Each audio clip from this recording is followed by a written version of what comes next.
All right, here we go. Uh, Welcome to the Everyday Ambassador Learning Service webinar. No selfies with cute babies and other tips for your summer abroad. My name is Kate Otto, and I direct Everyday Ambassador. And we also have Danielle Pappy here of Learning Service. Daniela, do you want to talk a bit about Hi. Learning Service? Sure. Hi. Well, first of all, if any of you are here and listening and want to just say hi, it's our first time using this live chat function on Google Plus. So type in a little something if you're able to. We're not sure how that exactly works right now. So if you want to type in something to let us um, know that you're there, that would be fantastic. Um, And yeah, my name is Daniela Poppy, and I'm one of the founders of Learning Service. And Learning Service is an organization, a movement-building organization trying to help people rethink volunteer travel. And I'll give you just a quick few sentences of background on that, and then we're going to jump into an overview of a checklist that we made at Learning Service to help people who are thinking about volunteering abroad or thinking about traveling abroad for an educational trip or learning trip around travelers philanthropy, or anyone just trying to do good with their travel. We came up with a list of tips and tricks, and Kate and I are going to walk through that. So just one quick sentence of background on Learning Service. It's based on a play on words on the North American concept of service learning, which is what a lot of times people use that instead of volunteer travel. And that's a phrase that would often imply, okay, I'm serving and therefore I'm learning. And our idea is, well, that's a little bit backwards. It should be, I'm learning how to serve, and I'm learning so that I can be of more service. And it shouldn't be I serve and I make mistakes along the way and I learn. Of course, we're still going to make mistakes along the way, but it's a little bit backwards with the thinking. So, yeah. So does anyone have any questions about that before we dig into this checklist? Yeah, if you are participating in it, there's a chat box on the side, so you can feel free to put questions there, and we'll read them aloud. And just to Hi, Katie. and to jump off of what Danielle said about Learning Service, so Everyday Ambassador is a website and an initiative. It's a global network of people who believe that in an increasingly digital age, human connection is very important to maintain. And so what Danielle is talking about with learning service instead of service learning, it really exemplifies the ethos of Everyday Ambassador, of why human connections matter so much, because when you go about something in a traditional service learning way and you think that you're there to serve someone, you're there to do something good, it's very one-sided, and it's not two-way. And it's the reality of it, as Danielle said, is that it's about learning service. You're learning how to serve. It's a two-way street. You're getting as much back as someone else is getting from what you're bringing. And so an Everyday Ambassador, we try to feature organizations who do an excellent job at walking this talk. So Daniela, in addition to Learning Service, she had founded an organization called Peppy Tours, who we feature on everydayambassador.org, along with 9 other organizations who we feel really walk this talk. So as we go through this checklist and we talk about some of these things you must do or must not do, these are, if you're looking for organizations who actually do this well, you can go to everydayambassador.org and see that short list. And with that, Daniela, if you want to get started on this checklist. Sure.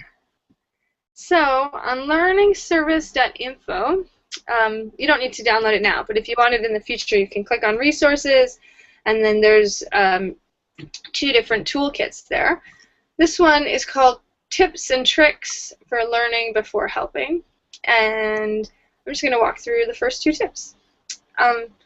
So the first one is assess the impact of the organization, which by itself as a statement is probably one of the hardest things in the world to do. There's entire nonprofit, there's foundations and social investment funds and all sorts of groups that are aligned with trying to do that, and they struggle with it as well. So of course we're not saying that you need to go out there as a potential volunteer traveler or potential traveler's philanthropist or just potential learner. and think that you're going to be able to 100% get the exact metrics and know if this is a great organization. But we do think that the number one key is that you ask questions.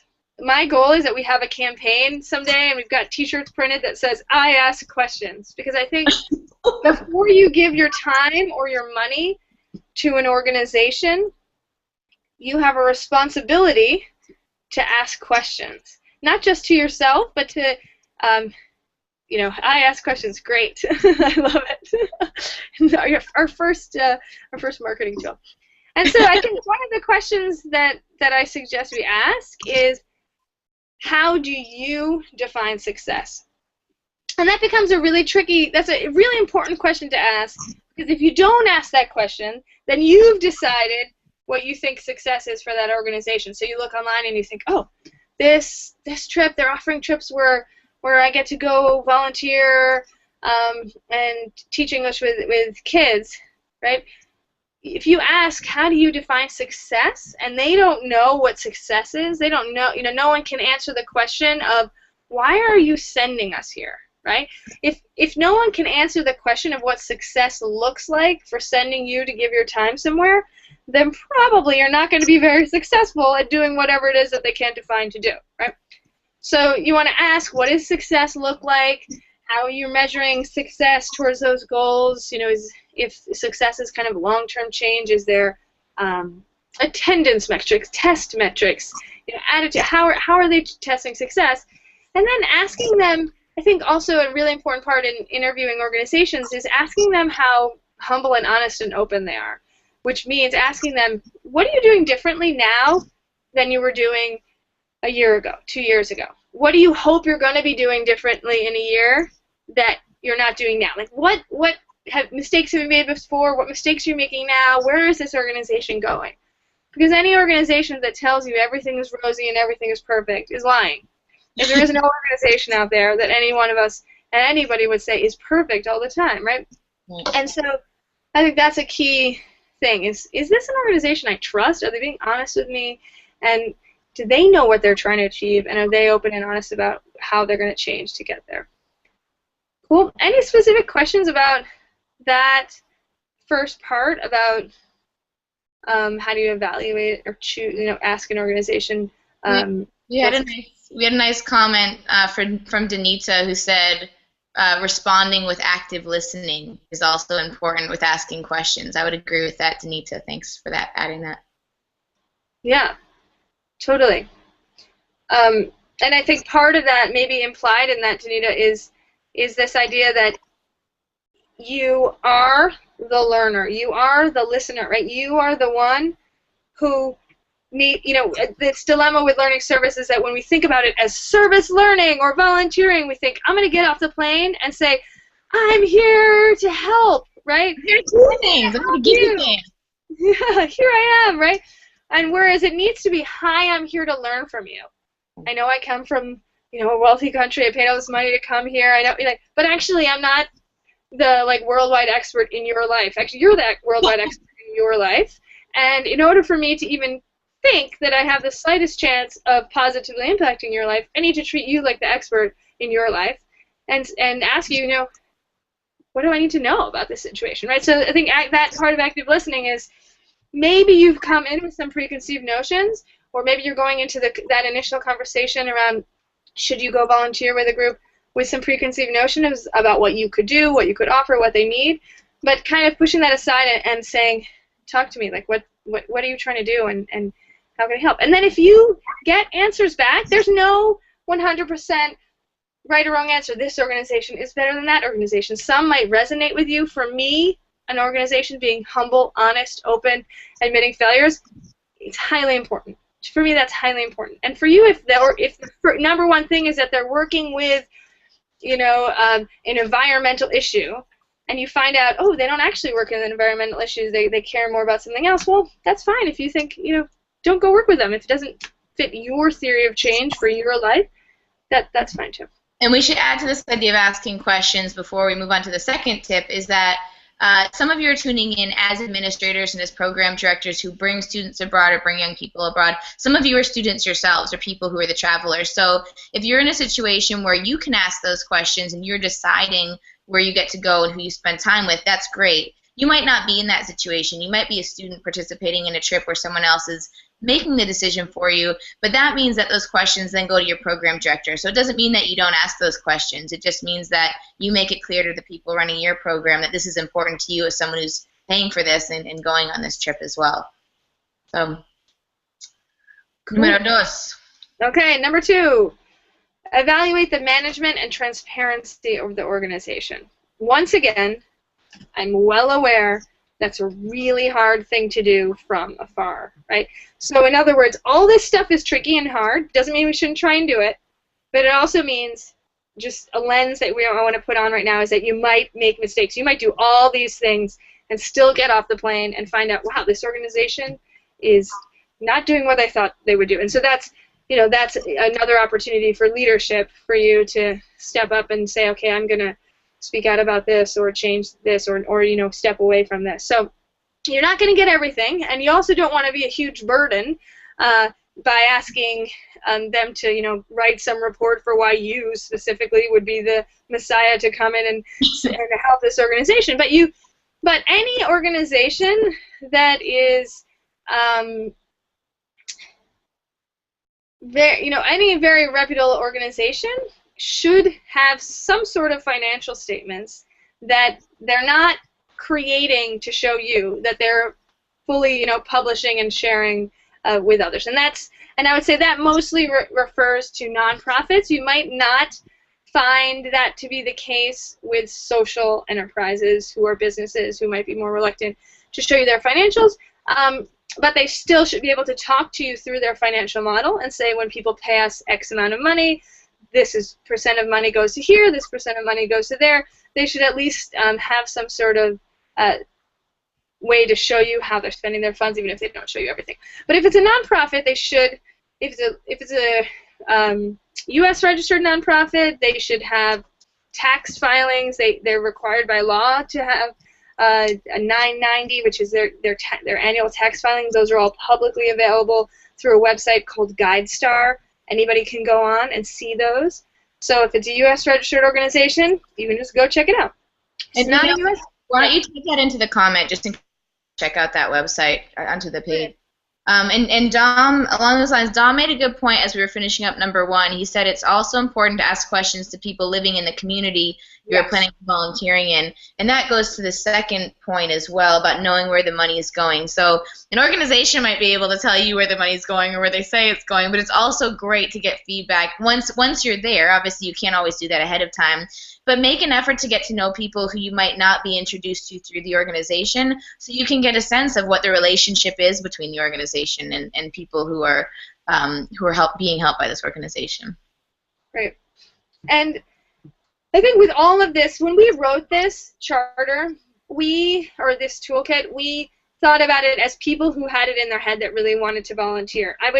If I was going to really use this myself, I would take this a step back and say, it doesn't necessarily even mean you're going to go volunteer. It could be that you decide through this process you just want to go learn, or you want to go visit, or you want to go say, I want to become an ambassador for your work. I want to come see if there's a way that I can non-intrusively come, learn more about your work so that I can go home and tell more people about it and help support you in the future, right? So there's a lot of other things that you can do besides volunteer, but I think that's actually a really good point that Dom made. And what I usually tell people is Twitter, Facebook, those things are your tools, right? So I would say you want to talk to 2 different groups of people. Number 1 is you want to talk to people who live in that community, ideally, which is hard, maybe at least in that country, right? So let's say you're thinking, should I go volunteer with this water organization in Accra? Well, you can go on Twitter, you can go on different social media, you can ask your friends, and you might find someone else who's working in Accra. They're not working for that water organization, but they're working for a child's rights organization, or they're just working for a company in Accra. And you can write them a note and just say, hey, I'd love to see what the conversation on the ground is about this organization. So ask about that. And then you can, on the other side, ask people that work in water but not necessarily in Accra. They might work in water in Cambodia or another country, and they'll say, actually, no, here's one of the things that's a red flag for me about their website, because their website talks about giving away water filters, but it doesn't talk about any sort of sustainability around how they make sure those are used, whatever it might be. So I hope that's helpful. And if there's other questions on here, like, can I get a receipt for my donation? Do you have references from donors? Like, if you're looking to give money, you might want to ask for other donors who've had experiences with them. And then you definitely want to find out the reputation of the organization from others. Take it away, Kate. Yeah, well, and it's segueing right into number 3. So number 3, as Danielle was just mentioning, think about the sustainability of the organization. So what that means is this an organization that is giving handouts and kind of creating Band-Aid solutions to long-term problems? Humanitarian aid aside, after disasters, of course, handouts are something that happen as a survival mechanism. But if you're there, for an example, working at a school and people are just giving free, not only free materials, but let's say free scholarships, doing something that you would call a handout, is that creating a dependency as opposed to empowerment? So, we have one partner with Everyday Ambassador called Soul Foundation in Uganda, and they make a point of co-funding scholarships for people they work with. So a family, even a poor family, is expected to contribute as well as donations from an organization, because the way they see it, it's a more sustainable venture if both people have buy-in of wanting this to work. If someone's just giving you something, you don't value it as much as if you're actually contributing as well. So, ask the organization, do they donate things? Do they give away things? Or is there some kind of mutual component to how that happens? And just the idea of something being a short-term solution. So the handouts in terms of actual material things are people handing out things that are solving a temporary problem. One thing that is cited sometimes is the model of Tom's shoes as it originally was. As nice as the idea of giving a pair of shoes away to someone in Ethiopia who you've never met before feels to you, that immediate feel-good feeling of I just want to give something to someone who needs it, or who someone's telling me needs it. An important question that a lot of people actually asked Tom's shoes through social media and through blog posts was, when you give away those shoes, isn't that actually doing damage to the local economy? Because there are people who sell shoes in Ethiopia. So if there are people locally who should be doing that, but you're giving it away, is there actually some damage that you're doing? And Tom Shoes has responded to that in the past couple of years. So ask those questions about sustainability. Does anyone have questions about? If you have questions about the sustainability piece, or if you have other examples, whether it's in your work or whether it's organizations you've worked with, on the Google Hangouts page, you can add comments there. And going along with that, so the third is about sustainability. The fourth is ensuring that goals are locally driven. It might asking who owns this organization, not only technically who owns it, but who's really running it. And is it someone running the show who's not from that area and might have lived there for some time but doesn't really have a community membership in that area? Because how does that affect how the organization is then run? Or is it run locally? Is it run by people who understand the history of the place you're working, the socioeconomic breakdown of the place you're working, the cultural dynamics and the historical relationships in the place you're working?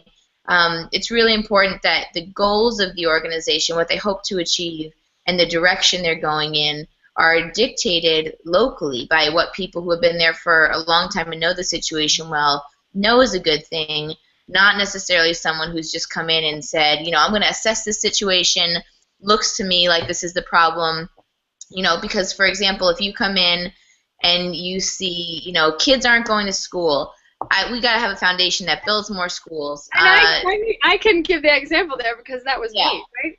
I mean, so go for it. Yeah, that's you. I was going to say, the organization that I ran in Cambodia was very much that. When I started, it was I came in and I found that there was a different organization, also run by a foreigner, that was building schools, so I wanted to kind of join in that. And I was making a lot of decisions about Cambodian education when I didn't really know much at all, very little, or almost nothing, about Cambodian education. So, yeah, I definitely don't think that the panacea for all this is, okay, if we had a local leader, it all would have been better. I mean, I think that's one of one of the questions, and I don't think that it means that a foreign leader can't lead with from behind, with local initiatives driving the way. I just think it's a tough balance, and it's something you definitely want to ask and think about. So, for example, when we eventually tried to make a shift away from we were coming in and saying what to do, we started to use participatory rural appraisals, which is a academic-y word to say groups of Cambodian people coming together to, we would just facilitate the meeting, but they would say, what changes do we want to see in our community? What are the issues that we would love to create? And then we created frameworks within these school structures where we would say, okay, we'll co-match funds for you, or we'll bring in training to support the needs that you want to get to. We're not driving the ship. You tell us where you want to go. So there's lots of things. And the idea of pairing is actually really important because you shouldn't completely devalue or undervalue yourself. There is some knowledge and some expertise you're bringing, presumably, and that's valuable. But it's important to match that up with that which already exists there. And to give another example, one of the EA partners on our site is Global Health Corps, which is a group you can volunteer with.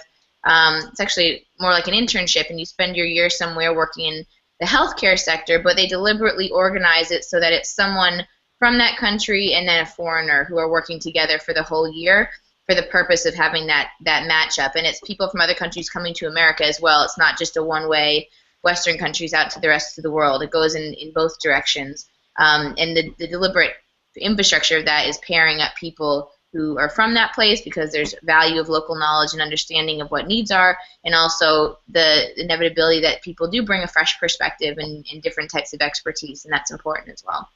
But we're going to power through the rest because we've got 9 minutes. Here we go. Number 5 actually is related. Check that the volunteers are not taking away local jobs or creating dependency. Yeah. Key for me for this is the question I would ask yourself. Does this system run better after I leave because I was there? So, for example, if you are teaching English to kids directly or giving away bikes or different things, what happens when you leave? Is there a void, or did you fix the system, right? And so, for an example, the alternative of that might be, oh, you're helping local language teachers improve their English. Wow, that system is going to run better because you were there, right? You are teaching teachers English. You're supporting those teachers in their pronunciation or in their grammar or whatever it is, and then they're better teachers because of it, and they're better able to do that job because you were there, right? So a lot of times that might be a knowledge transfer of something that you know. It could be that you've helped to build a system, or maybe it's fundraising tools, or collateral, or maybe it's a tech system that you know, but something that is going to run better because you were there. I think that's kind of the key questions.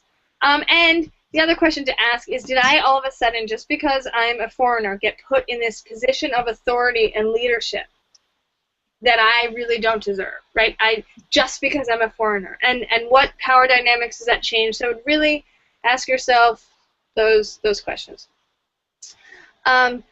And that goes into 6 as well, about diverting extra funds towards, like, are they spending all of the money that you've paid or that someone's donated to them to make sure that you are taken care of and you're comfortable? How much time are you demanding of people, and also how much energy are they putting into you, right? Because a lot of times volunteers can actually divert a lot of the organization's energy.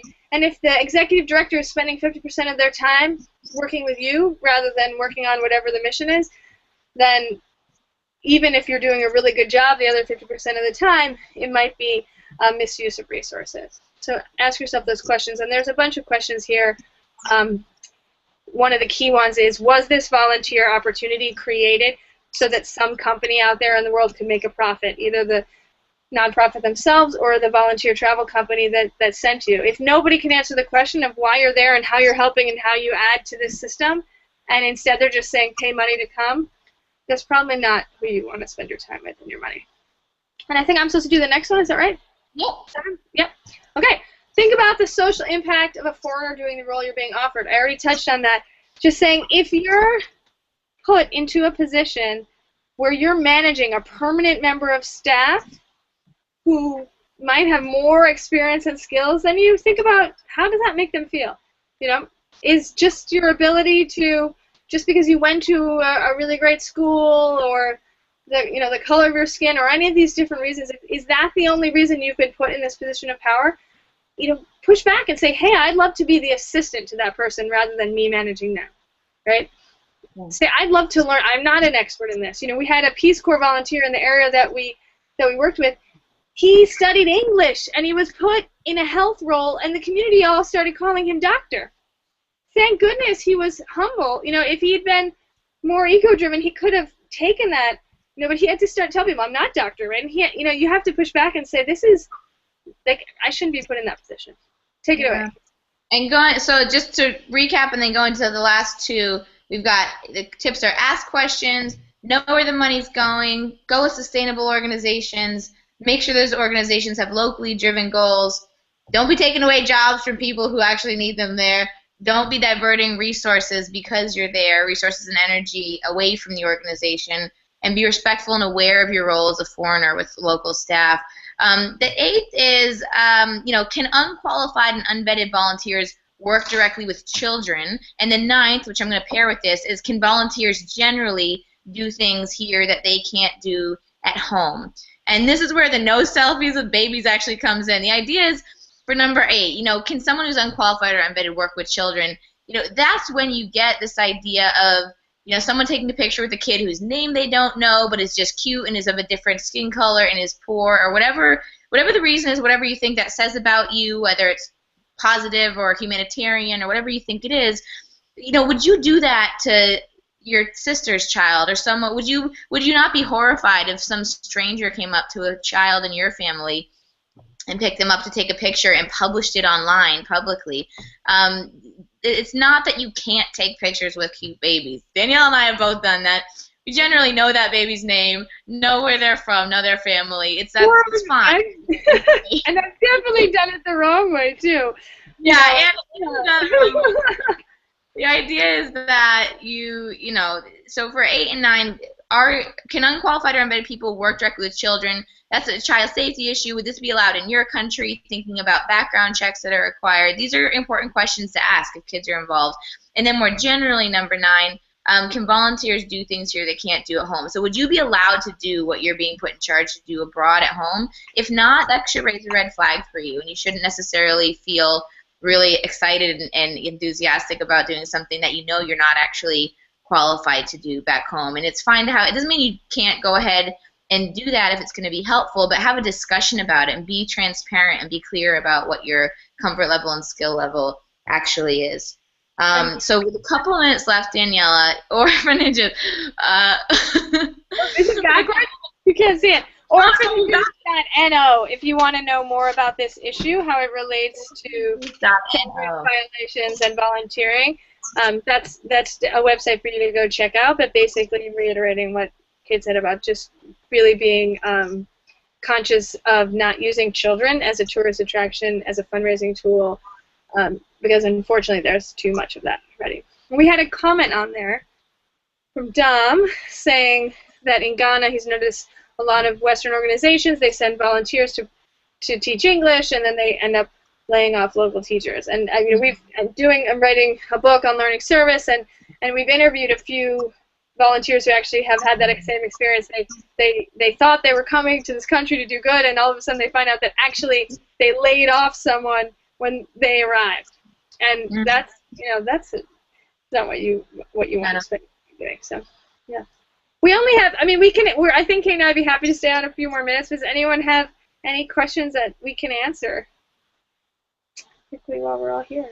And as if you're thinking, if you want to add questions, again, Daniela runs Learning Service, and it's learningservice.info, which is the website, and on Everyday Ambassador, it's everydayambassador.org, and on both websites, on Learning Service, you can actually download this full set of tips. And Danielle, do you want to actually post the link to download them to the Hangout, and then it's easy to access?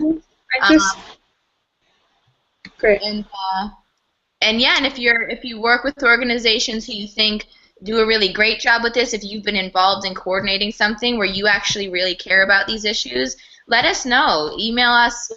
Era that is more digitally connected than ever. Oh gosh, sorry. Website coming up. Let us know, because we want to feature you. We want to highlight the great work you're doing, because as much as we're pointing out some negatives here, we know that a lot of people, those of us joining us today, whether you're looking on YouTube or whether you're in the Hangout, we know you care about these things, and you're actually walking the talk. You're out there doing it. So we'd like to hear from you and hear about what your experiences have been and feature that and talk about it more, because we think there's power in numbers, and Danielle and I are hoping to create this cultural shift in the volunteer and volunteerism world towards responsibility and towards being considerate and respectful and ethical and humble. So we're hoping that you'll all be part of that. Thanks, guys. I just shared both the Learning Service Info and Everyday Ambassador websites, as well as the link specifically to the guides right there. Awesome. All right. Well, thanks for joining us, and we'll give you information so you can check our Facebook pages and our Twitter accounts for the next webinar, which will be in the next month or so. So we'll give you an update soon about that. Thanks, guys. Hope it was useful.